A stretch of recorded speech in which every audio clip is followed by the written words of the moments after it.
압구정 로데오 거리에 나왔습니다. 1980년대 패션의 거리는 명동이었습니다. 하지만 명동이 포화상태에 이르면서 임대료가 급격히 상승하자 명동의 패션 디자이너들이 새로운 둥지를 찾아 이동했던 곳이 이 압구정동 일대였습니다.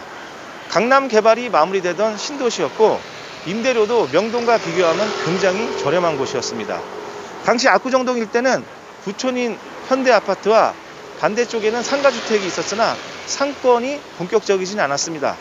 명동의 패션 디자이너들의 이동으로 패션가가 조성되면서 상권의 기틀이 형성되기 시작했습니다. 그와 더불어 모델 양성소와 모델과 관련된 이벤트 회사, 에이전시, 광고 회사들이 들어오면서 연예인들이 자연스럽게 다니는 곳이 되었습니다.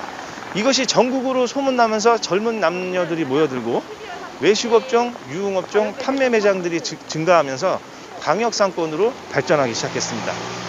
하지만 전성기는 성수대교가 붕괴되었던 1994년까지였습니다. 성수대교가 개통된 후 상권이 잠시 살아났지만 이후 IMF가 오면서 상권이 쇠퇴하여 오늘날에 이르렀습니다. 로데오 안쪽으로 가보겠습니다.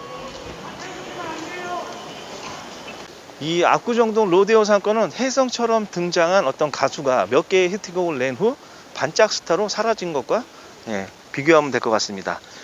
이 로데오 거리의 업종은 과거부터 신발, 의류, 액세서리 등 판매 매장 위주로 시작돼서 형성된 곳인데 지금은 과거의 명성과 비교하면은 다른 모습으로 되어 있습니다. 2000년 이후부터 2022년까지 이 압구정 로데오 상권을 두고 많은 말들이 있었습니다. 패션 산업의 침체, 온라인 상권의 활성화, 할인 매장의 등장, 그리고 분당선이 개통되면 많은 유동인가 늘으면서 예전처럼 사람이 많을 것이라고 기대했지만 막상 시작이 돼 보니까 과거에 비해서 크게 달라진 모습은 없습니다. 그 바로미터가 바로 건물 가격인데 앞에 있는 건물이 2009년도에 평당 1억 2천에 거래가 된 후 2021년 1억 8천으로 거래가 된 게 이 로데오 상권에서 가장 비싼 가격으로 거래된 것입니다. 같은 기간 이 강남권에서 보면 다른 지역은 가격이 많이 올랐는데 가격이 많이 오르지 않았기 때문에 이 상권의 모습하고 연동된다고 생각하시면 될 것 같습니다. 이 로데오 거리의 현재 임대 시세는 1층 10평 기준으로 300에서 500만 원 사이에 형성되어 있습니다. 제가 작년에 왔을 때와 비교해보면 일부 공실들이 채워지긴 했지만 아직까지 활성화되어 있는 부분은 아니고요. 압구정동 상권이 코로나 이후에 좀 살아났다고 말하는 곳은 도산 공원 일대 일부와 그리고 안쪽 골목 들어가면 일부 모여있는 곳들이 있어요. 그래서 오늘은 압구정동 상권에서 사람들이 모여있는 동선, 장소 위주로 한번 가보겠습니다. 도산대로에서 들어가고 있습니다. 이 압구정동 로데오 상권은 대표적으로 세 가지 업종으로 분류됩니다. 첫 번째가 판매 업종, 두 번째 식당 커피숍, 세 번째 술집 상권으로 이렇게 분리되어 있습니다. 그래서 이 라인은 이 다운타운호하고 노티드가 들어오면서 상권이 좀 활성화됐어요. 그래서 식당 상권으로 보시면 됩니다. 이 노티드하고 다운타운호가 이제 그 특정 업종으로 들어오면서 활성화된 건데, 요게 들어오면서 이제 몇 가지가 이제 또 들어왔죠. 근데 그렇다고 해서 여기가 다 장사가 잘 되는 건 아니고 또 나온 매장들도 있습니다. 그리고 임대료가 과거에 그 압구정동 상권이 어려웠을 때 건물주 임대료 상승 운동을 캠페인을 벌일 때 그때 임대료가 좀 낮은 가게들이 있어요. 뭐 요 가게도 보면 평당 15만 원 정도 이렇게 나와 있는 가게인데 매물로 나와 있습니다. 지금 이 가게도 그렇고, 그러니까 전반적인 시세보다 좀 저렴한 곳들이 있어요. 그래서 그거는 좀 구분해 봐야 될 것 같습니다. 요 밖으로 나가면은 다시 판매 업종 상권으로 분류가 됩니다. 과거부터 이쪽 라인은 판매 업종과 간간히 이제 커피숍이 있는 라인이었어요. 그리고 이 압구정동 청담동 일대는 건물주분들께서 불을 사용하는 외식업종을 임대를 안 준다는 매장들도 있습니다. 그래서 건물마다 차이가 있습니다. 그래서 자영업을 고려하시는 분들은 그런 걸 좀 잘 보셔야 돼요. 쭉 보면은 요 지금 판매 매장 상권의 임대 시세는 1층 10평 기준으로 300에서 500만 원 정도에 형성되어 있습니다. 또 요 앞에 있는 요 매장도 10평에 400 정도 돼요. 그래서 30평이니까 1200? 그 정도의 지금 임대가 지금 나와 있는 매장입니다. 쭉 갑니다. 이 압구정동은 강남구의 법정동이자 행정동입니다. 그래서 법정동은 법적으로 정해진 것을 얘기하고 행정동은 행정 편의상 정해진 것을 얘기해요. 그래서 법정동의 경계선이 한남대교서부터 압구정로를 따라서 쭉 와서 갤러리아 백화점까지가 법정동이고요. 그 아래쪽이 이제 신사동인데, 신사동의 법정동은 신사역부터 출발해서 학동 사거리까지입니다. 그 위쪽이 이제 신사동인데, 신사동과 압구정동이 붙어있기 때문에 행정동의 경계선이 있습니다. 그게 동호대역에서 쭉 내려서 을지병원 사거리까지예요. 그래서 을지병원 사거리를 기준으로 동쪽과 서쪽으로 행정동이 나눠집니다. 동쪽은 압구정동이고 서쪽은 신사동, 그렇게 행정동이 나눠져 있어요. 따라서 제가 지금 있는 이 일대는 신사동의 법정동이자 압구정동의 행정동입니다. 좀 헷갈리시죠? 예. 그래서 여기를 걷다 보면은 왜 신사동에 와서 압구정동 얘기를 하느냐 라는 분이 있을까봐 그런 차 안에서 말씀드리는 겁니다. 다음 또 사람들이 많이 몰려있는 곳으로 또 부분 가보겠습니다. 압구정 로데오의 술집 상권의 종류를 보면 카페바, 라운지바, 일반 술집, 대표적으로 이렇게 세 개로 구분되어 있습니다. 그래서 저녁에 오면 이쪽도 술집들이 있는 라인이긴 한데 지금 6시 정도 돼서 사람들이 이렇게 많지는 않습니다. 예, 좀 어두워지면 많을 거예요. 그리고 이제 봄, 가을 되면 야장을 깔을 수 있어 이쪽 주변에 사람이 많아요. 제가 재작년 영상에 보면은 이쪽에서 얘기한 영상이 있습니다. 이 건물은 지금 철거돼서 이제 새로운 건물이 올라갈 걸로 되어 있네요. 이 술집 라인, 음식점 라인의 임대 시세는 1층 10평 기준으로 230에서 300만원 초반으로 되어 있습니다. 이제 이 300만원이 그 외식업종의 이 압구정동에서는 상한선인 것 같아요. 여기서 상권이 더 발전하면은 300만원이 넘어갈 수 있다고 봅니다. 그런데 지금 압구정동 상권은 과거 1, 2년 전에 비해서 유동인구가 좀 늘은 건 사실이고요. 공실도 많이 찼어요. 그렇지만 전체적으로 봤을 때의 상권의 활성화보다는 부분 끊어서 이렇게 유동인구가 있는 면이 있고 업종별로 이렇게 모여있는 면이 있습니다. 그리고 아까 말씀드렸다시피 건물주분께서 일부 판매 업종만 임대를 놓는다는 분이 있기 때문에 좀 단절된다고 할까? 뭐 그런 측면도 있습니다. 예. 그리고 이 건물들이 지금 시세에 매물로 나왔는데 2억 좀 넘게 나와 있어요. 이 두 건물이.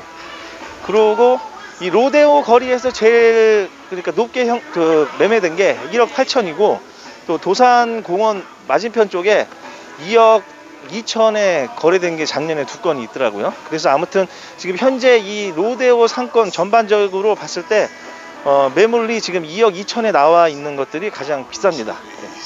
네. 다음 또 사람들이 많은 동선으로 가보겠습니다. 이 앞에 있는 건물도 매물로 나와 있는데 현재 거래가 된지는 제가 확인을 못했습니다. 아무튼 그 전에 매물로 나와 있던 건물입니다. 평당 1억 3천에 나와 있던 매물이에요. 쭉 가면은 이쪽 라인이 이제 술집 라인이에요. 그 대표적으로 일반 술집들이 있는 라인. 작은 규모로 이렇게 되어 있습니다. 네. 개판 5분 전. 요게 2개가 있어요, 압구정동에. 그래서 저녁에 오면 사람들이 많더라고요. 제가 명절 때도 왔었는데 문을 열더라고요. 네. 그래도 사람들이 좀 간간히 있어요. 다시 로데오 거리로 이렇게 나왔습니다. 지금 골목골목으로 제가 사람들 많은 데만 일부러 찾아가는데 오늘은 시간이 좀 애매해서 그런지 사람들이 그렇게 많지는 않은데 아무튼 저 위쪽도 있거든요. 저 위쪽으로 갔다가 반대편 식당 쪽하고 도산공원 맞은편 그쪽으로 계속 가보겠습니다. 이 압구정동 로데오 상권이 과거에 술집 업종 같은 경우에는 일반 바 종류가 많았어요. 웨스턴바, 모던바, 위스키바, 와인바 그런 바들이 기본적으로 있었고 그 다음에 일반 술집들이 있었는데 막 프랜차이즈 업종들이 그렇게 처음부터 많은 상권은 아니었어요. 지금은 그때하고는 좀 다른 모습이 카페 바라 그래서 낮에는 커피숍이고 저녁에는 이제 바로 전향되면서 뭐 DJ들이 음악도 틀어주고 그런 형태로 바뀌고 웨스턴 바도 그렇고 그런 게 이제 곳곳에 산발적으로 있습니다. 그래서 보면은 음악들이 이태원하고 비교하면 여기는 이제 팝 위주로 나오고 이태원은 보면 이제 힙합 위주로 나오는데 전반적인 분위기는 이태원이 좀 더 신나는 것 같아요. 근데 여기도 이태원 마냥 뭐 한 라인으로 쫙 모여 있으면 좀 흥이 날 텐데 예, 그런 것들은 좀 다릅니다. 예. 그리고 이쪽 라인으로 이제 내려가면 로데오 거리를 방향으로 가는 길인데, 이쪽에 오래된 식당들이 있어요. 요 앞에 닭으로 이 식당도 그렇고, 저기 하루, 그 다음에 앞에 보면은 백고동, 그 20년 가까이 지금 된 업종 가게들이 아직도 남아있는 곳입니다. 그래서 식당 상권으로 가는 라인하고, 저쪽이 아까 바드, 요렇게 산발적으로 돼 있어요. 근데 지금까지 제가 이제 걸어온 길이 그래도 이 압구정동에서는 유동인구가 좀 있는 곳, 특히 이제 봄, 가을 뭐 그럴 때 되면은 사람들이 좀 많이 모여 있는 곳입니다. 근데 오늘은 날씨가 춥다 보니까 지금 시간이 6시 좀 넘었는데 많지는 않네요. 그리고 압구정동 이 로데오 상권이 곳곳에 건물이 이제 매매가 이루어지는 것도 있고, 기존에 있던 건물주분들이 이렇게 재건축, 리모델링 하는 건물들이 곳곳에 있어요. 근데 그것들이 이제 어떻게 바뀌면서 새로운 업종이 들어오면 또 다른 모습으로 또 바뀔 수도 있다고 봅니다. 그런데 아직까지는 그래도 제가 이 압구정동을 90년대 초반부터 이제 계속 이용을 했고, 또 자영업 하면서 중개도 지금 하고 있는 사람이다 보니까 누구보다 잘 아는데, 전성기 때하고 비교해보면 그래도 아직도 35% 정도 수준밖에 안 돼요. 다시 도산공원 맞은편 쪽으로 가보겠습니다. 도산공원 앞으로 왔습니다. 다시 압구정동 쪽으로 또 계속 가보겠습니다. 과거에 이 일대는 한적한 곳으로 커피숍하고 그 의류 매장들이 있던 곳이에요. 이 압구정동 로데오 상권이 처음 출발이 이제 명동에 있던 패션 디자이너들이 이동을 하면서 상권의 틀을 잡아간 곳이기 때문에 아직도 곳곳에 보면 패션 디자이너들의 어떤 의상실도 있고 그런 의류 매장들이 계속 있습니다. 쭉 오다가 이렇게 한가한 곳이었어요. 보통 우리가 명품관 같은 데 보면 사람들 별로 없고 한적하니 럭셔리한데, 보통 하루 종일 조용하다가 뭐 몇 천만 원씩 매출이 나오고 뭐 그런 곳들이 많잖아요. 그런 분위기의 어떤 곳이었는데, 한동안 침체되어 있다가 이제 일부 특정 업종들, 그런 업종들이 이렇게 들어오면서 유동인구가 좀 늘은 측면이 있고, 저 앞에 가면 이제 젠틀몬스터나 뭐 그쪽 하면서 젊은 사람들이 쭉 좀 활성화된 측면이 있죠. 그리고 제가 아까 말씀드렸던 이 건물하고 또 맞은편 건물이 작년인가 평당 2억 2천 선에서 팔렸어요. 요 팔린 게 아마 지금 압구정동 일대에서 가장 높은 가격으로 최근에 거래된 매매 사례일 겁니다. 그래서 건물이 이제 이렇게 팔리면 이제 주변에 있는 건물주분들이 이런 얘기를 들을 거 아니에요. 그래서 기본 호가가 지금 2억 2천으로 나와 있는 건물들이 많이 있습니다. 근데 그거는 뭐 입지와 동선마다 차이가 있겠죠.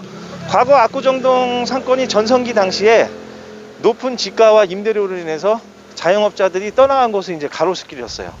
거기가 간 후에 압구정동은 정체에 있다가 가로수길이 계속 오다가 지금은 평당 2억 5천에서 2억 후반 정도의 지금 매매 시세가 지가가 형성되어 있는데, 가보시면 지금 판매 업종이 다 빠지고 이제 공실이 있잖아요. 그러면서 다시 이쪽으로 넘어온 측면이 있습니다. 그리고 코로나 때 이태원에 있던 어떤 라운지 바나 카페바 같은 형식이 이 압구정동으로 일부 넘어오면서 좀 그런 분위기가 있는 것 같아요. 이태원 상권이 코로나 때 어려우면서 압구정동 상권이 좀 활성화되는 측면이 있는데, 그걸 반대로 얘기하면 압구정동 상권은 지역 상권이구나 라고 얘기할 수도 있습니다. 그런 또 차이점이 있는 것 같아요. 젠틀몬스터가 있는 건물 앞으로 왔습니다. 이쪽 라인도 도산공원과 연결돼서 동선으로 쭉 나가요. 그래서 전체적으로 압구정동 상권은 최근 들어서 공실이 줄어들고 유동인구가 많이 늘은 것은 사실입니다. 하지만 잘 들여다보면 지금 제가 왔던 부분으로 끊어서 유동인구가 특정 업체에 몰려있기 때문에 전체가 활성화됐다고는 단언할 수는 없을 것 같아요. 따라서 자영업을 고려하시는 분들은 이 동선별로 잘 보고 내가 하려는 업종이 압구정동 상권과 어울리는지를 반드시 체크를 하셔야 됩니다. 그리고 지가도 지금 최근 들어서 저평가됐다는 지가 면에서 그런 부분 때문에 이제 수요가 몰리면서 최근 3년 사이에 거래가 많이 됐어요. 당분간은 또 매수 수요가 많아서 거래가 이루어질 거로 봅니다. 다만 이제 지가하고 임대료 상승하고 좀 구분해서 볼 필요가 있어요. 임대료만 딱 놓고 보면은 지금 현재 압구정동 상권이 유동인구가 아주 많은 게 아니기 때문에 외식업종 같은 경우는 임대료 상한선에 한계가 있다고 봅니다. 저는 개인적으로 1층 10평 기준으로 300이라고 보거든요. 만약에 30평이면 지금 900만 원이잖아요. 여기서 더 오르려면은 뭐 1200, 1500 가야 되는데 지금 논영동, 영동시장, 먹자골목이 지금 그 수준이에요. 근데도 거기도 지금 공실들이 있습니다. 따라서 그런 것들이 맞물려서 유동기구가 늘어난다면 외식업종에 대한 임대료를 많이 받을 수 있고, 또 판매업종 같은 경우에는 개인 패션 디자이너를 제외한 일반 그 브랜드 매장이 들어와서 활성화된다면 또 임대료가 올라갈 것입니다. 그리고 그 술집 사건 같은 경우에는 이태원과 비슷한 지금 라운지바나 카페바나 그런 클럽 분위기가 약간 그 있는 곳들이 있어요. 근데 다만 이제 큰 건물들이 많지 않기 때문에 평수가 크게 나올지는 모르겠는데, 재건축 리모델이 되면서 만약에 그런 업종들이 들어와서 이태원처럼 활성화된다면 거기에 맞는 또 임대료를 올릴 수 있다고 생각합니다. 이 세 가지가 전제가 되는 것 외에 다른 건 있겠지만 요거로 봤을 때 이제 임대료 상한선이 정해진다고 개인적으로 생각합니다. 오늘은 압구정동 상권을 봤고요. 다음 편에는 가로수길로 가보겠습니다. 감사합니다.